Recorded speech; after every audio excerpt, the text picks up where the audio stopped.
నైరుతి బంగాళాఖాతంలో వాయుగుండం బలపడి తీవ్ర వాయుగుండంగా మారింది. ఇవాళ తుఫానుగా మారే ప్రమాదం ఉందని అధికారులు హెచ్చరిస్తున్నారు. ప్రస్తుతం వాయుగుండం ట్రింకోమలికి ఆగ్నేయంగా 310 కిలోమీటర్ల దూరంలో, నాగపట్నానికి దక్షిణ ఆగ్నేయంగా 590 కిలోమీటర్లు, పుదుచ్చేరికి దక్షిణ ఆగ్నేయంగా 710 కిలోమీటర్లు, చెన్నైకి దక్షిణ ఆగ్నేయంగా 800 కిలోమీటర్ల దూరంలో కేంద్రీకృతమైంది. తుఫాను తమిళనాడు తీరం వైపు వెళ్లే అవకాశం ఉందని అధికారులు అంచనా వేస్తున్నారు.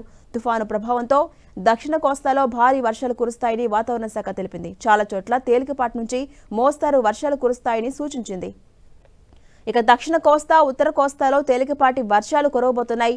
నెల్లూరు, తిరుపతి, చిత్తూరు, వైఎస్ఆర్, శ్రీ సత్యసాయి, అన్నమయ్య జిల్లాలో కొన్ని చోట్ల మోస్తరు నుంచి భారీ వర్షాలు కురుస్తాయని వాతావరణ కేంద్రం తెలిపింది.